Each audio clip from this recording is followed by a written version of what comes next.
नमस्कार मित्रांनो, BMCतर्फे 22 जानेवारी 2026 रोजी एक नोटिफिकेशन आउट करण्यात आलं आहे, ज्यामध्ये त्यांनी BMCमध्ये ज्या 38 पदांकरता रिक्रुटमेंट होणार आहे त्यासाठी जी काही रिक्वायर्ड इन्फॉर्मेशन आहे ती सर्व रिक्वायर्ड इन्फॉर्मेशन त्यांनी या नोटिफिकेशनमध्ये दिलेली आहे. तर आज आपण बघणार आहोत, जर कोणी या पदासाठी अप्लाय करण्यासाठी इच्छुक असेल तर त्याच्यासाठी काय काय रिक्वायर्ड इन्फॉर्मेशन आहे, काय काय इम्पॉर्टंट डेट्स आहेत, फीज किती आहे, या व्यतिरिक्त रिझर्वेशन काय आहे, एज्युकेशनल क्वालिफिकेशन आणि फिजिकल रिक्वायरमेंट्स काय काय आहेत ते या सर्व गोष्टी आपण बघणार आहोत. त्या व्यतिरिक्त सिलेबससुद्धा काय आहे ते सुद्धा आपण यामध्ये बघणार आहोत.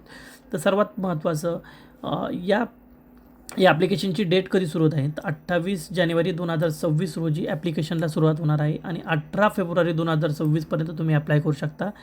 या दरम्यान तुम्ही फीसुद्धा तुमची ऑनलाईन पेड करू शकता आणि फीज जी आहे ती ओपनसाठी ₹1000 आणि इतर मागास प्रवर्गासाठी ₹900 अशी आहे. या व्यतिरिक्त जी काही एज्युकेशनल रिक्वायरमेंट आहे ती बघणार आहोत. तर कमीत कमी 10वी पास असलं पाहिजे आणि 10वीमध्ये मराठी हा विषय असला पाहिजे आणि 100 मार्काचा तो विषय असला पाहिजे आणि त्यामध्ये तुम्ही पास झालेली असली पाहिजे. ही शैक्षणिक रिक्वायरमेंट आहे. या व्यतिरिक्त तुम्ही भारतीय नागरिक असले पाहिजेत आणि फिजिकल रिक्वायरमेंटमध्ये पुरुषांसाठी वजन कमीत कमी 50 आणि उंची 157 सेंटीमीटर असली पाहिजे. स्त्रियांसाठी वजन कमीत कमी 45 किलो आणि उंची कमीत कमी 150 सेंटीमीटर असली पाहिजे. या व्यतिरिक्त जे काही एज रिक्वायरमेंट आहे ती ओपनसाठी 18 ते 38 आहे आणि इतर मागास प्रवर्गासाठी 18 ते 43 आहे. यानंतर आपण बघणार आहोत की यामध्ये जे रिझर्वेशन ठेवण्यात आलं आहे ते रिझर्वेशन किती आहे आणि कशा प्रकारे आहे.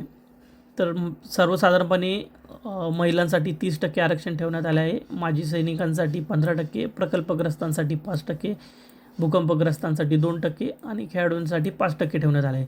या व्यतिरिक्त अनाथांसाठी 1% आणि हँडिकॅपसाठी 4% ठेवण्यात आलं आहे.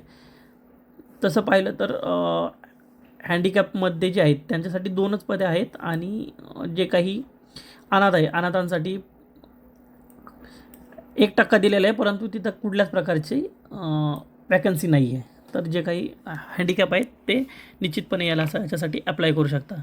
या व्यतिरिक्त जो सिलेबस आहे आपण तो सिलेबस बघणार आहोत. जी परीक्षा आहे ती ऑनलाईन पद्धतीने होणार आहे आणि ऑनलाईन पद्धतीने यामध्ये सर्वात प्रथम ऑनलाईन एक्झाम होईल. ऑनलाईन एक्झाममध्ये जो सिलेबस आहे तो मराठी भाषा आणि मराठी व्याकरण असेल, इंग्रजी भाषा आणि इंग्रजी व्याकरण असेल आणि त्यानंतर सामान्य ज्ञान आणि बौद्धिक चाचणी अशा 100 मार्काचे एकूण 100 प्रश्न असतील 200 मार्कांसाठी आणि साधारणपणे 100 मिनिटांमध्ये तुम्हाला हे सर्व प्रश्न सोडवावे लागणार आहेत. जर तुम्ही या पदांसाठी अप्लाय करण्यासाठी इच्छुक असाल तर नोटिफिकेशनमध्ये त्यांनी लिंक दिलेली आहे. ह्या लिंकवरती क्लिक करून तुम्ही अप्लायसुद्धा करू शकता.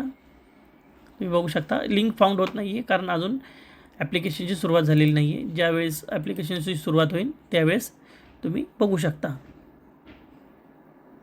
जर तुम्हाला ही इन्फॉर्मेटिव्ह वाटली असेल तर प्लीज लाईक आणि सबस्क्राईब आणि शेअर करा. थँक्यू.